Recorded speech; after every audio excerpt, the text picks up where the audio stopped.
Hey, what's going on, everybody? Welcome back to the channel. I'm your host, Slackers, bringing you guys our next matchup in the Smash Bros.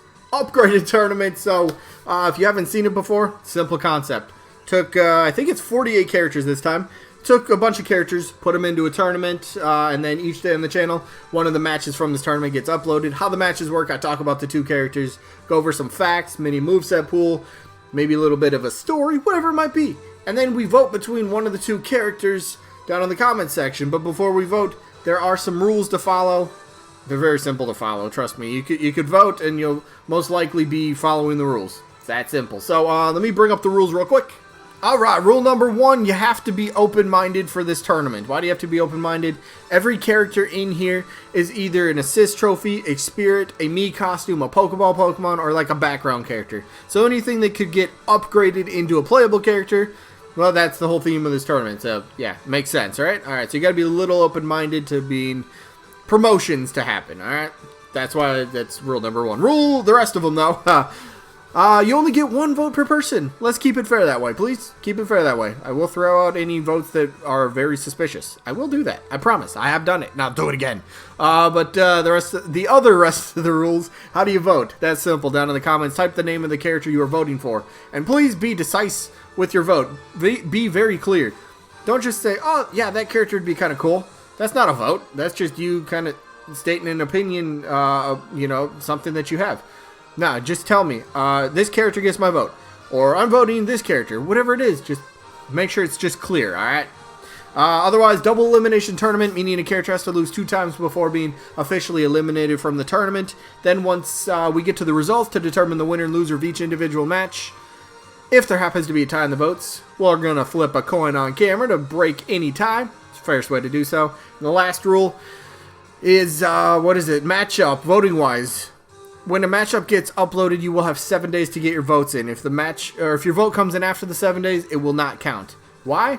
Well, because we already have the results and we already moved on from that match. Simple. Speaking of moving on, let's move on to the rest of the video. Alright, let's go over the results from last week very quickly, which the matchup was, Isaac from Golden Sun, the assist trophy, who's taking on Chun-Li, the spirit. Yeah, we all know who Chun-Li is. If you don't know who Chun-Li is, have you played video games? I'm just saying.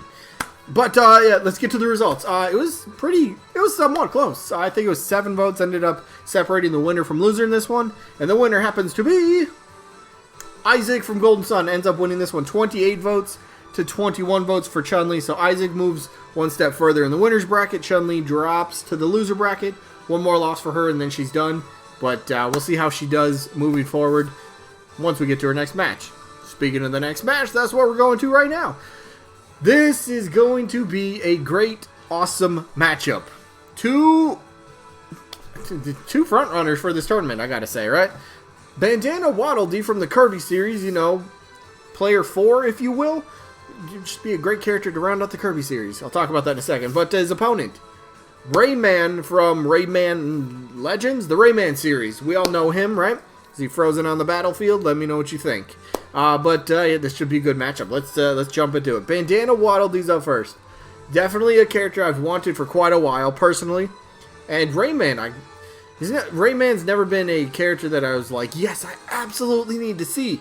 But the more I kind of think about it, the more I'm like, Rayman, just an awesome fit for the roster. He just meshes so well together. But we'll talk about Rayman in a few minutes once we get to his turn. So, Bandana Waddle Dee. Now, yesterday, Dixie Kong had a matchup, and I mentioned that she's a Nintendo All-Star, and she's kind of like that 4th player, that last character that would, in my opinion, perfectly round out the Donkey Kong series. And that exact same argument I will put forth with Bandana Waddle Dee in this case. Put him in the roster, and Kirby series just feels almost near perfect. It's like, yes, you got the main one. You got Kirby already. We have Meta Knight and King Dedede. Who else is one of the most recognizable faces from that franchise that's been around for decades in gaming?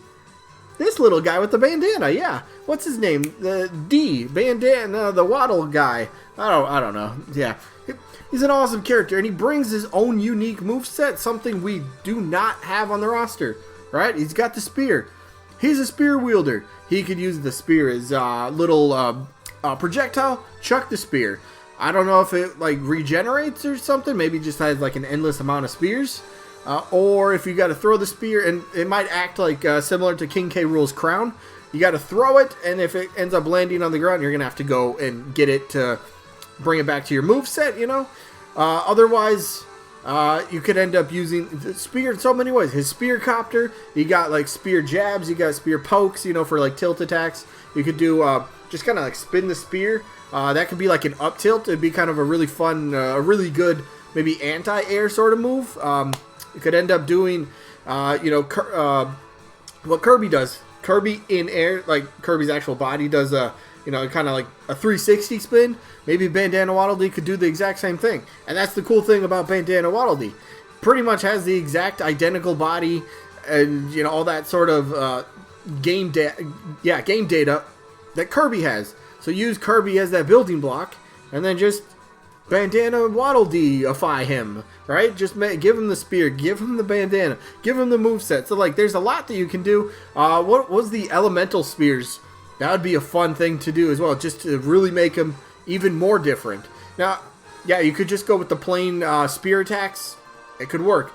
But the elemental spears just really, I don't know, how do you want to put it? Brighten up the character, really make him just even more interesting. So, elemental attacks, you know, little extra added effects to the to whatever the spear attacks might end up bringing or using, which would be really fun. So, like, for example, maybe you could just have a normal spear throw, or what if his spear throw ended up having one of the elements in addition to it? So you hit him with the spear when you throw it, and I don't know, whatever elements it could be. You use your imagination, right? But like, there's a lot of great potential with that, and so is the character, to be honest, right? He's been one of the most speculated first-party characters in Smash Ultimate's lead up to, well, before it was released. There's still tons of people that want to see this character get in. And it's like, Sakurai's worked on it, right? Sakurai knows all about the character. Does Sakurai think that if he puts him in, everyone's going to say, Sakurai bias, why is he in? Like, when's the last time we had a Kirby rep? In Brawl? Yeah, Brawl, we got 2 of them. But at that point, they were kind of both overdue, or at least one Kirby rep was overdue, so ended up getting 2 with Meta Knight and DDD. Nothing in Wii U 3DS, nothing in Ultimate yet. Maybe that changes. Bandana Waddle Dee would be so fun. People would buy it, people would gobble it up. It's a first-party character. Nintendo gets to make more profit because it is a first-party character. They get their money. They don't have to split it with a third-party company, right?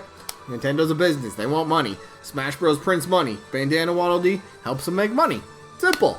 How about another character that would help make them money for sure? This guy, Rayman, right? He has been, ever since the Artsy Omni leak, his speculation and the want from the community just skyrocketed, right? Just like going into Smash Ultimate, if you said, what do you think is one guaranteed third-party character to happen? Odds are a lot of people would have said Rayman. Not just because of the Artsy Omni leak, or it wasn't even a leak, but the fake leak that he did, the render and all that sort of stuff, made it look so real and so good that everyone believed it, and then he came out and said, no, sorry, it was just a fake.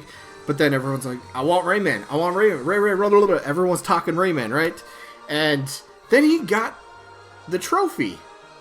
Randomly, which is still baffles me. Like, I never looked it up. I don't know if there's ever been an explanation as to why it was just kind of like, oh yeah, why don't we just put a random Rayman trophy? And everyone was confused about it. I'm still confused to this day. You put a random trophy of Rayman in here, but we didn't get the character? And then Smash Ultimate comes, and it's like, alright, Rayman has to be, right? At the time, Nintendo and Ubisoft did the Mario and Rabbids crossover game. That did amazing. That sold very well, had DLC, and is like, alright, Nintendo, Ubisoft has 0 playable representation in Smash Bros. It's like, alright, Rayman just seems to make too much sense, right? He's a spirit. What? What's with this? What's with your fixation on having Rayman in Smash, but he's never a playable character? He's not even an assist trophy. He's a random trophy and then a random spirit. What's happening? What's happening? I'm confused. So it's like, and then the Battlefield thing. I think somebody explained it very well. I'm pretty sure this was the official way to kind of debunk it, but Rayman frozen in the ice or the crystal on the battlefield stage, apparently it's the lighting effects from the flag. So you got like the crystal, and then there's like a flag in the background, and it's kind of like the light protruding into the crystal, and it kind of gives off the Rayman look. But you can't deny it does. It looks like Rayman's face. It looks like his head. And what about that for a reveal trailer? What if Sakurai and Nintendo, you know, I'm sure they've probably heard, you know, the rumors or speculation about this. What if they wanted to take that route for his reveal trailer, right? Got some characters, whoever might be, Mario and Link and Sonic or something. They're all battling on Battlefield, right? And, you know, punches and kicks and attacks, and all of a sudden, everyone kind of like, somebody hears like a crack, and they all kind of stop and turn around, and they all look at the ice or the crystal, whatever it is, and all of a sudden, cracks a little bit more, and bright light starts to emerge from it, and all of a sudden, boom, it shatters, and there's Rayman. And it's like, he was frozen this whole time. It'd just be a really cool kind of nod to the community for being like, oh wow, is this an actual thing? It should be kind of a really fun tie-in, I would say.